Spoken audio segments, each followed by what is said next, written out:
श्री राधे श्रीमद् भागवत महापुराण दसम स्कंद अथाष्टाशीतमो अध्याय। शिव जी का संकट मोचन। राजा परीक्षित ने पूछा,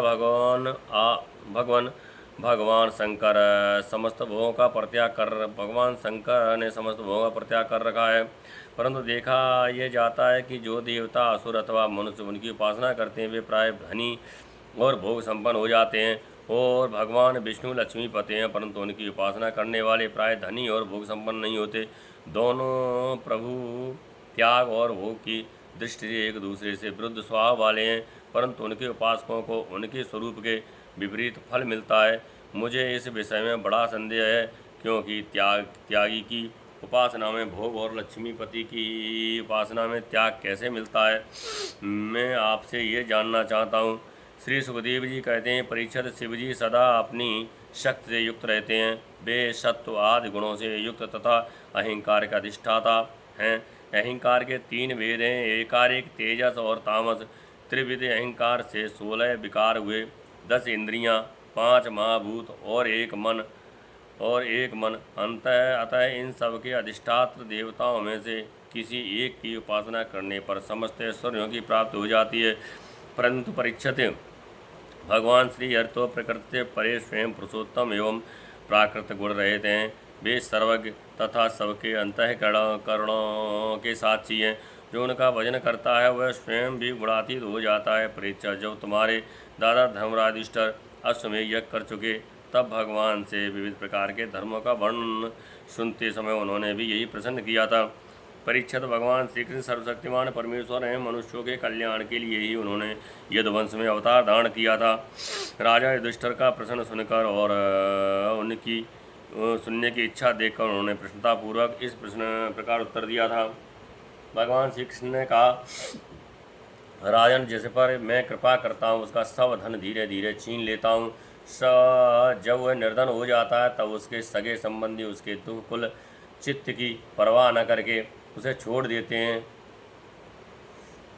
जब वह निर्धन हो जाता है तब उसके सगे संबंधी उसके दुखाकुल चित्त की परवाह न करके उसे छोड़ देते हैं। फिर वह धन के लिए उद्योग करने लगता है, तब मैं उसका वह प्रयत्न भी निष्फल कर देता हूँ। इस प्रकार बार बार असफल होने के कारण जब धन कमाने से उसका मन विरक्त हो जाता है, उसे दुख समझकर वह उधर से अपना मुंह मोड़ लेता है और मेरे प्रेमी भक्तों का आश्रय लेकर उनसे मेल जोल करता है। तब मैं उस पर अपनी अहेतुक कृपा की वर्षा करता हूँ। मेरी कृपा से उसे परम सूक्ष्म अनंत सच्चिदानंद घन स्वरूप परम ब्रह्म की प्राप्ति हो जाती है। इस प्रकार मेरी प्रसन्नता, मेरी आराधना बहुत कठिन है। इसी से साधारण लोग मुझे छोड़कर मेरे ही दूसरे रूप अनन्य देवताओं की आराधना करते हैं। दूसरे देवता आशुतोष हैं, वे झटपट पिघल जा करते हैं और अपने भक्तों को साम्राज्य लक्ष्मी दे देते हैं।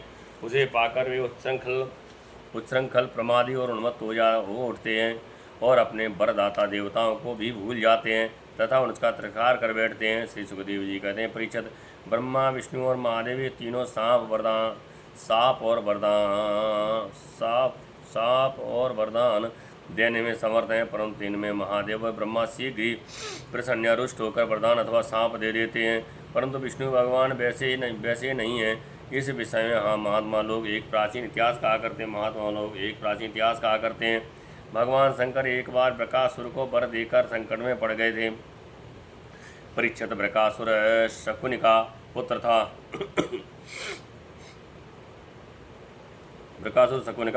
उसकी बुद्धि बहुत बिगड़ी हुई थी। एक दिन कहीं जाते समय उसने देवर्षि नारद को देख लिया और उनसे पूछा कि तीनों देवताओं में झटपट प्रसन्न होने वाला कौन है। परीक्षित, देवर्षि नारद ने कहा, तुम भगवान शंकर की आराधना करो, इससे तुम्हारा मनोरथ बहुत जल्दी पूरा हो जाएगा। वे थोड़े ही गुणों से शीघ्र प्रसन्न और थोड़ी ही अपराध से तुरंत क्रोध कर बैठते हैं।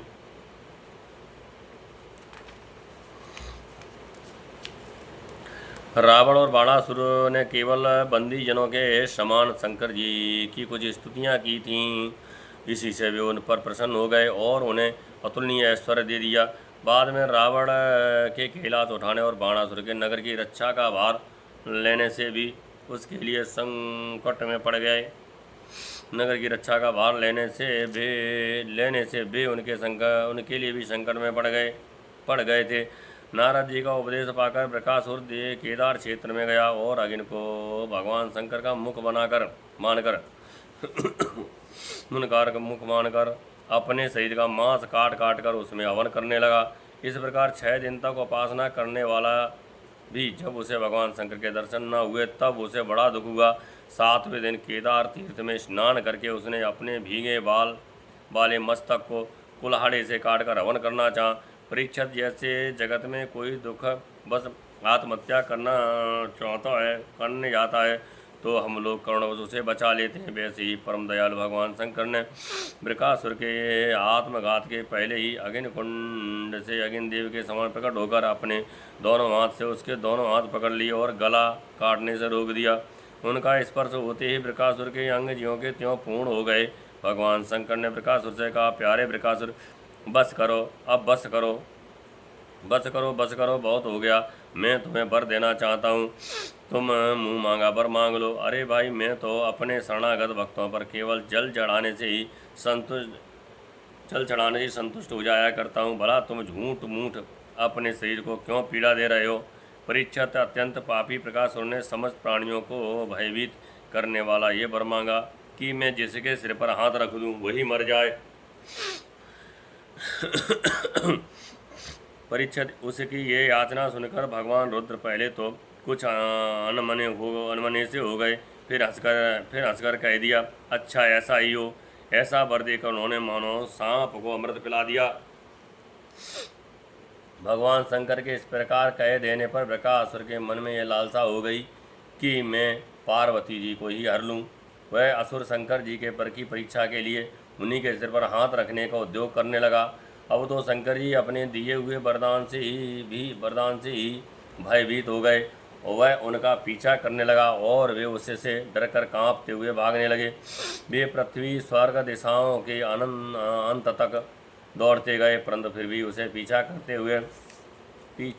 करते देख कर उत्तर की ओर बढ़े। बड़े बड़े देवता इस संकट को टालने का कोई उपाय न देखकर चुपचाप रह गए। अंत में वे प्राकृतिक अंधकार से परे परम प्रकाशमय वैकुंठ लोक में गए। वैकुंठ में स्वयं भगवान नारायण निवास करते हैं। एकमात्र वे ही उन सन्यासियों की परम गति हैं जो सारे जगत को अभय दान करके शांत भाव में स्थित हो गए हैं। वैकुंठ में जाकर जीव को फिर लौटना नहीं पड़ता। भक्त भयहारी भगवान ने देखा कि शंकर जी तो बड़े संकट में पड़े हुए हैं। तब वे अपनी योग माया से ब्रह्मचारी बनकर दूर से ही धीरे धीरे बृकासुर की ओर आने लगे। भगवान ने मूंज की मेखला, काला मृगचर्म, दंड और रुद्राक्ष की माला धारण कर रखी थी। उनके एक एक अंग से ऐसी ज्योत निकल रही थी मानो आग धधक रही हो। वे हाथ में कुश लिए हुए थे। बृकासुर को देखकर उन्होंने बड़ी नम्रता से झुककर प्रणाम किया। ब्रह्मचारी वेशधारी भगवान ने कहा, शकुनि नंदन बृकासुर जी, आप स्पष्ट ही बहुत थके से जान पड़ते हैं। आज आप बहुत दूर से आ रहे हैं, क्या तनिक विश्राम तो कर लीजिए। देखिए, यह शरीर ही सारे सुखों की जड़ है, इसी से सारी कामनाएं पूरी होती हैं। इसे अधिक कष्ट न देना चाहिए। आप तो सब प्रकार से समर्थ हैं। इस समय आप क्या करना चाहते हैं? यदि मेरे सुनने योग्य कोई बात हो तो बतलाइए, क्योंकि संसार में देखा जाता है कि लोग सहायकों के द्वारा बहुत से काम बना लिया करते हैं। श्री सुखदेव जी कहने, परीक्षित, भगवान के एक एक शब्द से अमृत बरस रहा था। उनके इस प्रकार पूछने पर पहले तो उसने तनिक ठहर कर अपनी थकावट दूर की।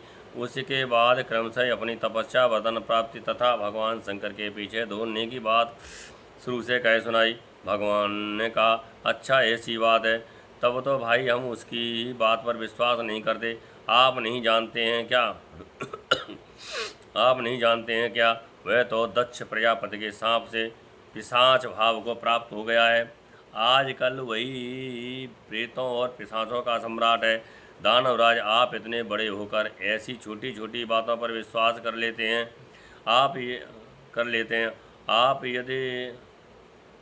यदि अब भी उसे जगतगुरु मानते हैं और उसकी बात पर विश्वास करते हो तो झटपट अपने सिर पर हाथ रखकर परीक्षा कर लीजिए। दानव शिरोमणि, यदि किसी प्रकार शंकर की बात असत्य निकले तो इस असत्यवादी को मार डालिए, जिससे फिर कभी वह झूठ न बोल सके।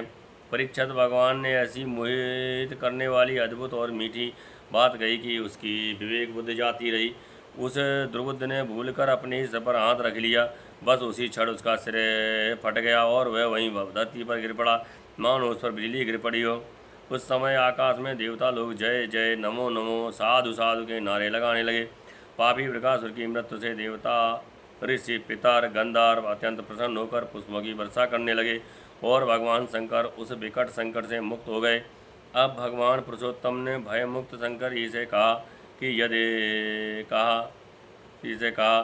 कि ये देवाधिदेव, बड़े हर्ष की बात है कि इस दुष्ट को इसके पापों ने नष्ट कर दिया। परमेश्वर, भला ऐसा कौन प्राणी है जो महापुरुषों का अपराध करके कुशल से रह सके। फिर स्वयं जगतगुरु विश्वेश्वर, आपका अपराध करके तो कोई कुशल से रह ही कैसे सकता है। भगवान अनंत शक्तियों के समुद्र हैं, उनकी एक एक शक्ति मन और वाणी की सीमा के परे है। वे प्रकृति के अतीत स्वयं परमात्मा हैं। उनकी शंकर जी को संकट से छुड़ाने की यह लीला, जो कोई भी कहता है सुनता है वह संसार के बंधनों और शत्रुओं के भय से मुक्त हो जाता है। इस श्रीमद्भागवते महापुराणे प्रभंसायां सहितायां दशम स्कंदे उत्तरार्थे रुद्रोमोक्षणम नामष्टशतीतमोऽध्याय। जय जय श्री राधे।